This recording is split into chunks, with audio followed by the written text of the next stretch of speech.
Assalamualaikum warahmatullahi wabarakatuh.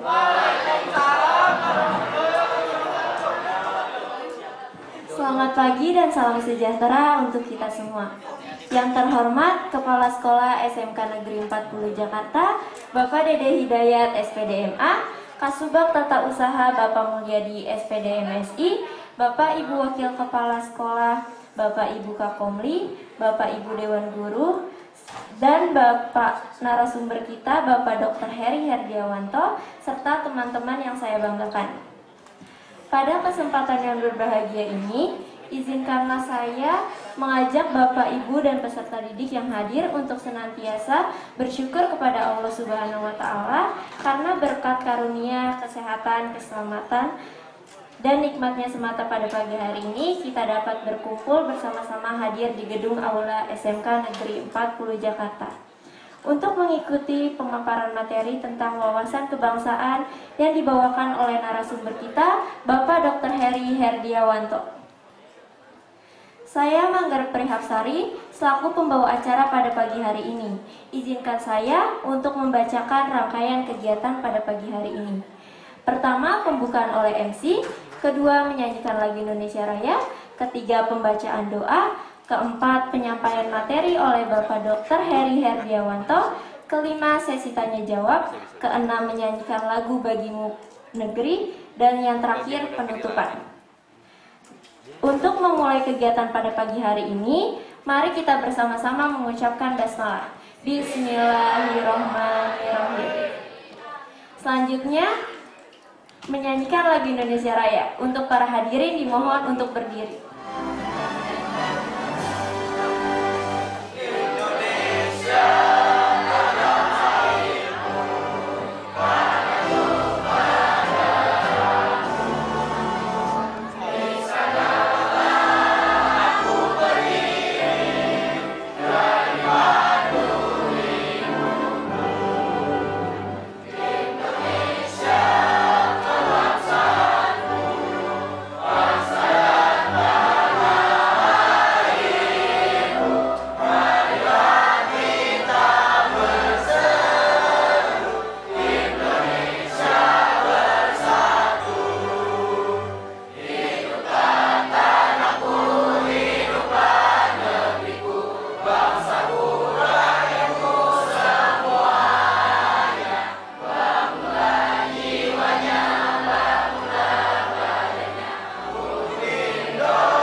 Assalamualaikum warahmatullahi wabarakatuh.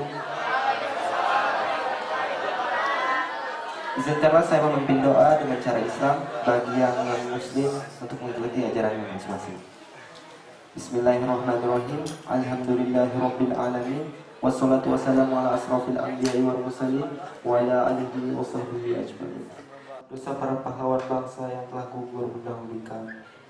Ya Allah yang Maha Pengasih dan Penyayang, anugerahilah rasa kasih sayang dan saling pengertian di antara kami, serta berikanlah kesabaran dan keikhlasan kepada Bapak Ibu guru kami dalam pendidikan.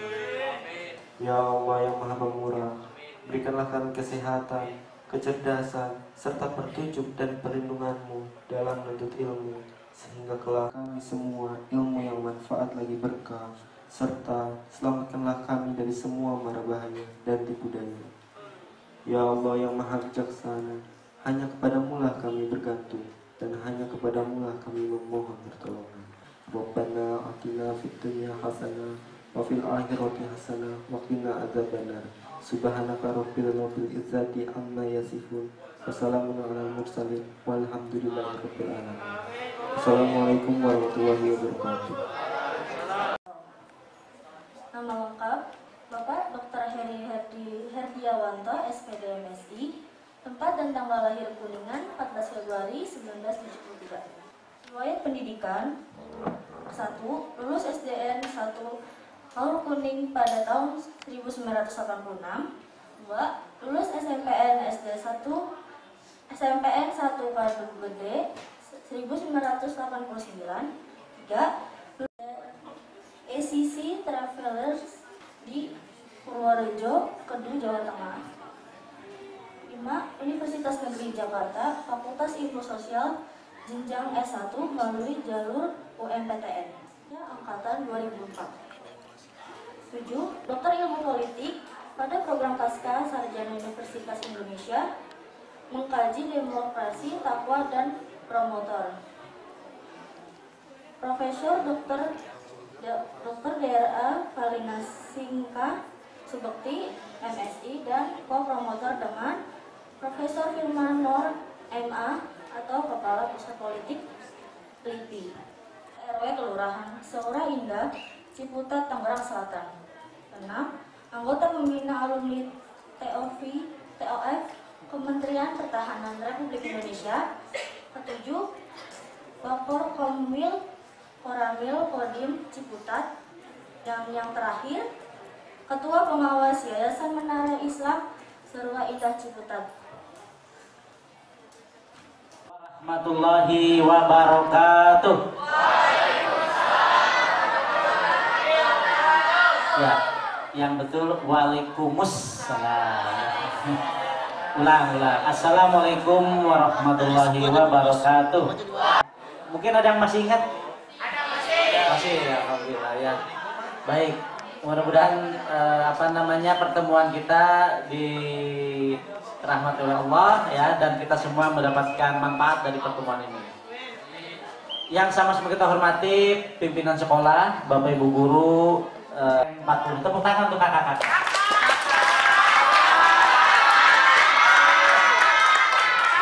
Kelas 10 semuanya yang luar biasa. Kelas 10. Apresiasi kenapa? Karena tidak semua sekolah punya kegiatan yang luar biasa seperti ini ya. Ya, karena gini, teman-teman tadi mungkin mendengar ada pengalaman organisasi sengaja dibacakan. Bapak merasakan manfaat kita menuntut ilmu itu tidak hanya di ruang kelas yang panjang lebarnya cuma 4 kali 6 gitu ya.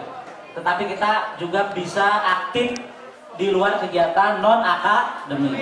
Setuju nggak?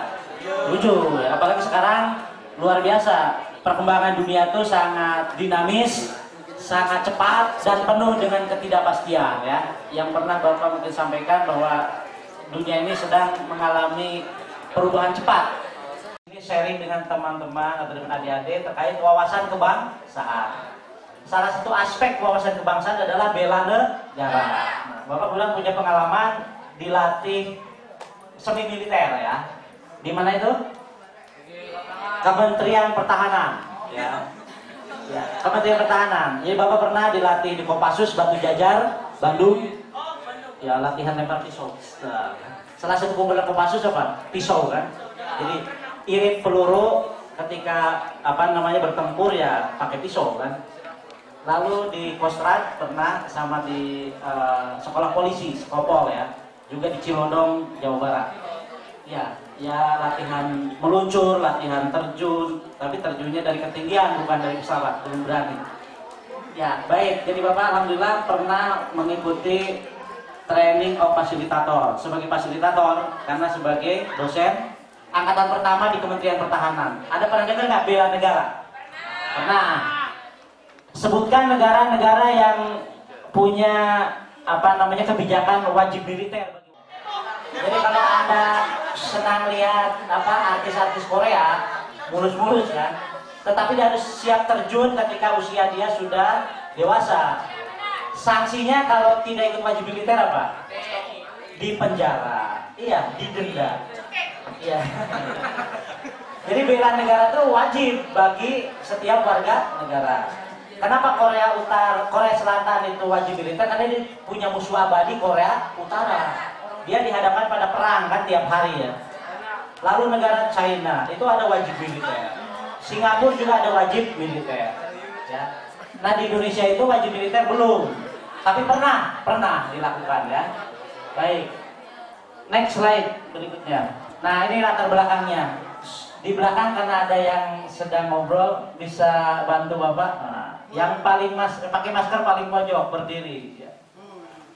Pakai masker. Ya itu. Bantu. Kelihatan nggak?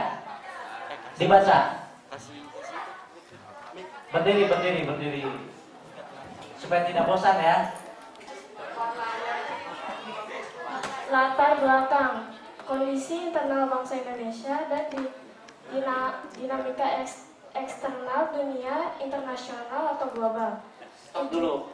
Jadi kita bicara pagi-pagi ini ada latar belakangnya, ya. Karena kalau kita bicara wawasan kebangsaan kemarin sudah ada materinya ya. Apa itu wawasan ya? Apa itu kebangsaan gitu ya. Bapak tidak akan mengulang lagi, tapi kita masuk kepada substansi bahwa kita bicara wawasan kebangsaan karena ada latar belakang. Yang pertama moral misalnya. Hari ini sering terjadi pelanggaran moral. Contohnya yang paling gampang, ada pembunuhan berantai, ya kan? Ada penculikan anak, ada pelecehan, ya kan? Itu moral, ya kan? Orang tua tidak lagi dihormati, ya kan? Murid berani sama guru, nah gitu. Lanjut, politik. Ingat, tadi politik itu disebutkan kita akan ada pemilu 2024. Tanggal berapa Pilpres? 14 Februari. Nah, itu ada Pilpres politik itu. Loh, politik kita seringkali terbelah ya. Ada cebong, ada kampret, kan gitu ya. Ada saling berbeda. Padahal dalam demokrasi perbedaan adalah hal yang wajar. Tetapi seringkali perbedaan itu menjadi perpecahan. Nah, itu di politik. Yang kedua ekonomi. Diprediksi katanya tahun 2023 ada krisis moneter, krisis ekonomi. Mudah-mudahan kita terhindar. Amin. Lalu krisis hukum. Kasus apa yang sedang ramai masalah hukum? Dia Mayor Jenderal Polisi sebagai kepala Propam. Propam itu polisinya polisi. Iya, Propam itu adalah polisinya polisi, tapi melanggar hukum. Nah, berarti masalah hukum ya. Terus masalah korupsi, juga masalah keteladanan dan kepercayaan. Akhirnya kita jadi antras, harus internal sudah. Sekarang tujuan. Tujuan mengunggah generasi muda Indonesia harapan bangsa untuk sadar pada hak dan kewajibannya dalam membela negara berdasarkan wawasan kebangsaan yang dimilikinya. Baik, jadi tujuan pagi ini kita kumpul di sini adalah menggugah generasi muda Indonesia harapan. Kalau wajib militer usia 14 sudah, 14 tahun ke atas. Tidak boleh. Baik, tidak Anda sudah boleh membela negara. Ulangi, tujuannya adalah menggugah generasi muda Indonesia harapan bangsa Anda semua untuk sadar pada hak dan kewajibannya. Ada hak, ada kewajiban. Ada kewajiban, ada hak. Ya, di pergaulan dunia, maka kita harus merasa sebagai bagian dari masyarakat dunia ya. Jadi bangsa Indonesia adalah apa? Harus merasa dirinya sebagai bagian dari masyarakat internasional. Maka dikembangkan sikap hormat menghormati dan bekerja sama dengan bangsa-bangsa lain. Kita tidak bisa hidup sendiri. Sekarang itu adalah interdependensi. Kita saling tergantung dengan bangsa lain. Ini kondisi tantangan kita kedua. Kalau tadi di Indonesia dalam, sekarang keluar. Ini kondisinya. Indonesia dalam pusaran maut. Ini negara mana yang sedang perang? Ada yang tahu? Rusia dengan Ukraina. Sedikit sejarah masa lalu, perang dunia sudah berapa kali? 2. Nah, semua perang dunia pertama dan kedua diawali oleh perang dua negara dulu, lalu melebar. Contohnya Bapak Heri, energi aja. Energi itu kan berarti minyak, gas gitu ya. Karena ada perang, orang kan mau lewat takut, ya kan? Rusia itu penghasil energi nomor 2 di dunia. Ya, setelah di kawasan Arab itu, Timur Tengah. Berarti kalau ekspor gasnya terhambat kan bisa di Eropa kalau musim dingin dia bisa repot kan, tidak ada listrik, tidak ada gas kan, bisa mati lemes gitu. Kayak gitu. Paham ya maksudnya ya? Jadi satu negara, dua negara perang, yang lain ke bawah. Ini kondisi dunia dan kita jangan tenang-tenang saja gitu. Makanya kita harus siap-siap membela negara. Komunikasi yang benar menjadi miskomunikasi. Benar nggak? Iya, itu kondisi kita. Lalu akhirnya berpengaruh dengan masalah yang lain. Ada lagi narkoba, ya kan? Betul nggak? Iya. Ada lagi ancaman terorisme. Itu kondisi dunia seperti itu. Next slide. Nah, mari kita jujur. Sekarang mari kita jujur. Ada penelitian di Amerika Serikat, bukan kata Pak Heri. Ada 10 tanda kehancuran sebuah bangsa. Makanya kita harus punya wawasan kebangsaan, punya rasa bela negara, cinta tanah air. Kita sebutkan satu-satu, berurut dari sebelah sini. Nanti kesini 1, 2, ke sana ya. Nomor 1. 1. Meningkatnya kekerasan. 10 tanda kehancuran bangsa. 1. Meningkatnya kekerasan di kalangan remaja. Nah, betul nggak nomor 1? Meningkatnya kekerasan di kalangan remaja. Contohnya, betul ya? Meningkatnya kekerasan kalangan remaja. Oke, lanjut. Jadi 1 benar ya. Oke. 2. Penggunaan bahasa yang buruk. Sip. Dulu. Penggunaan bahasa yang buruk. Contohnya, ada yang tahu nggak? Bahasa Indonesia kan kita harus jaga, karena bangsa yang besar, bangsa yang baik adalah bangsa yang menghargai budayanya. Salah satu hasil budaya adalah bahasa. Apakah kita sudah menggunakan bahasa dengan baik? Belum, ya kan? Iya, contohnya kamu, bahasanya lo gitu ya, gue gitu, ente, aneh. Kalau itu kearifan lokal nggak apa-apa, tetapi seringkali bahasa itu tidak digunakan sebagaimana mestinya. Sebagaimana di bahasa Inggris kan, kalau kita ada baca, ada speech, ada say, ada talk, ada apa lagi?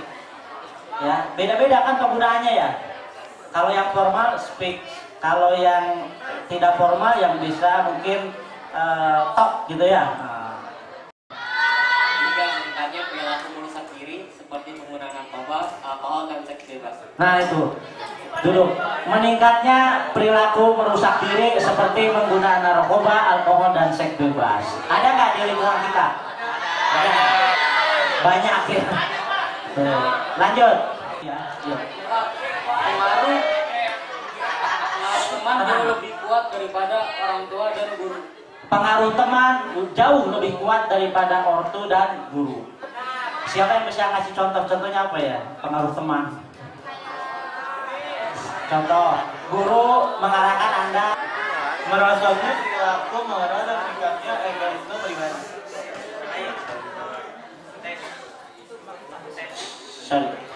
Tes. Nomor 5, merosotnya perilaku moral dan meningkatnya egoisme pribadi. Inilah yang sering terjadi ya. Jadi orang tuh sering kali bicaranya akunya, egonya gitu ya, sehingga dengan mudah menyalahkan orang lain. Sehingga dia perilaku moralnya itu tidak sesuai dengan norma-norma yang berlaku. Di kita dikenalkan ada norma tuh ada 5 pada 4 tuh. Pertama norma hukum. Kita taat pada hukum perundang-undangan. Dari mulai Undang-Undang Dasar 45 sampai ke Perda, peraturan daerah, sampai peraturan Bapak RT ya. Adalah itu. Nah, kita seringkali mengabaikan hukum, norma hukum. Yang kedua, norma kesopanan. Ya, alhamdulillah nih, Bapak lihat anak-anak SMKN 40, Bapak lihat Anda tenang kan gitu ya. Menghargai orang yang bicara, itu keren. Kenapa? Karena kita ingat oleh Tuhan Yang Maha Esa dikasih 2 telinga, 1 mulut. Berarti kita lebih banyak mendengar apa bicara? Mendengar. Nah, ini ayat kauniyah ini. Ingat ya, kita jangan sampai lupa. Dikasih oleh Tuhan itu nggak sembarangan. Kalau dikasih telinga 2, mulut 1, berarti bicaranya ya jangan lebih banyak daripada mendengar ya. Itu maknanya. Lanjut, nomor 6. 6. Menurunnya rasa bangga, cinta bangsa dan tanah air. Nah, menurunnya rasa bangga. Tuh. Anda kalau satu contoh, nggak apa-apa ini otokritik ya. Kalau Bapak sih bisa memahami ketika kita tidak bangga dengan bangsa sendiri karena gini. Biasanya kalau bangsa besar itu kan ekonominya besar. Kayak Amerika besar kan, ekonominya hebat, militernya hebat. Maka orang Amerika bangga pada negaranya. China, negaranya besar, tentaranya hebat, pertahanannya kuat, sehingga dia dihargai dunia. India juga sama. Sekarang kita tanya, Indonesia bagaimana? Rakyatnya banyak, ya kan? Ekonominya sulit, tentaranya hebat. Bapak sih untuk tentaranya oke, tetapi kita dalam konteks ekonomi belum menjadi raksasa dunia, masih menjadi negara penghutang, ya kan? Anda tahu hutang Indonesia berapa? 7.000 triliun. Ngeri ya, duit semua. Jadi kadang-kala kita tidak bangga itu bukan tidak tanpa alasan, tapi ada alasan. Tapi hopeless, menjadi Anda putus asa. Karena yang bisa merubah nasib seseorang ya dirinya sendiri. Kan ada ayatnya ya. Nanti ada di apa? Coba lanjut ke slide berikutnya dulu. Karena konteksnya udah. Nah ini kan bagaimana kita harus berpikir dan bersikap melihat fakta-fakta tadi ya. Coba sebelum dilanjut ke slide yang terkait merubah diri. Agak loncat nih. Terus slide berikutnya dulu. Terus dalam dirinya ya, karena di sini kan yang bacaan Muslim ya kita ambil ini. Tetapi kita juga boleh belajar sama bangsa Jepang. Bangsa Jepang itu punya semangat Kaizen, Kristen. Orang Barat maju, kenapa? Salah satunya dia menyatakan kerja keras itu bagian dari pelaksanaan agama. Justru orang Islam harusnya lebih. Kenapa? Karena dikatakan begini, ya kan?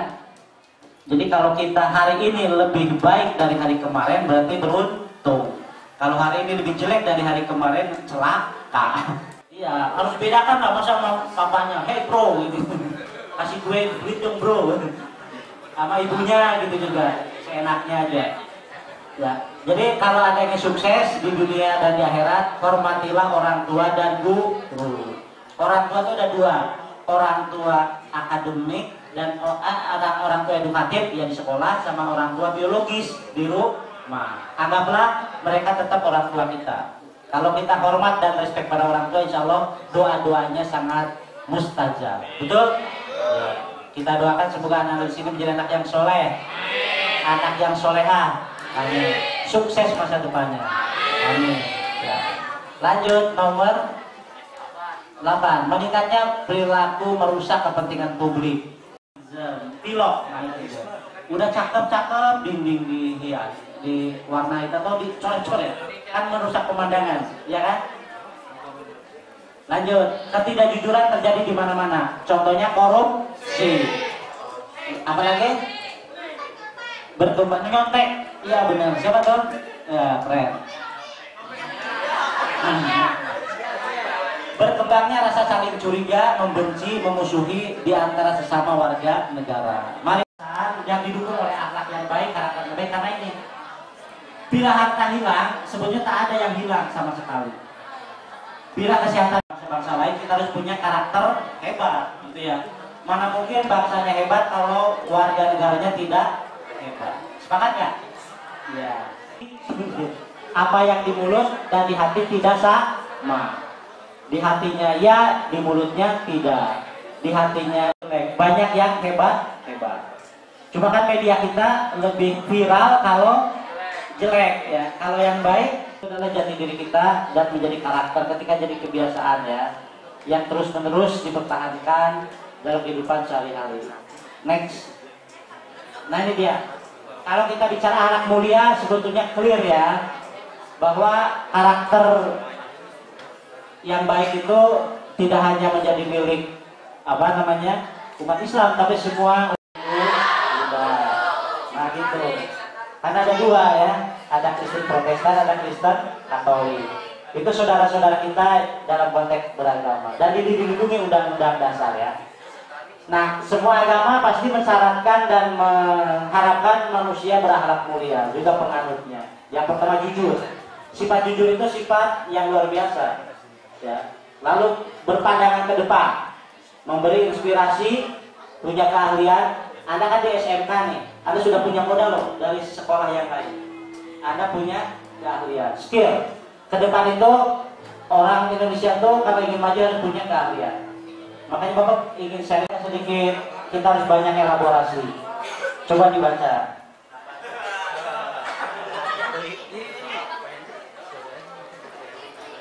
Karena atau kecerdasan olah rasa, olah hati, olah pikir, olah kata, olahraga. Stop. Gini, tuh lihat orang miskin harus respect, harus simpati. Ya, jangan pura-pura minta-minta dicuekin. Tepuk apaan sih? Lo olah hati, hatinya harus ya peka ya terhadap penderitaan orang lain. Olah pikir, ya dia harus bisa mengolah pikirannya supaya berpikirnya positif, memaksimalkan potensi dari Tuhan untuk kemaslahatan bersama. Lalu bisa mengolah kata. Kalau tidak bisa berkata baik dan benar, lebih baik diam. Diam itu emas. Kan itu. Ini enggak. Empati, simpati, tanggung jawab dan komitmen. Next. Olahraga, badan kita kuat, ya lahir batinnya sehat. Next. Nah ini dia.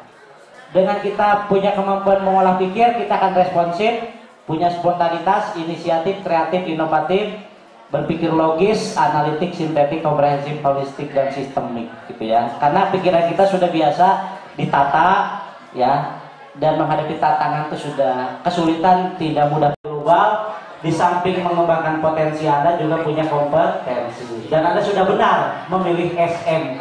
Tepuk tangan untuk SMK.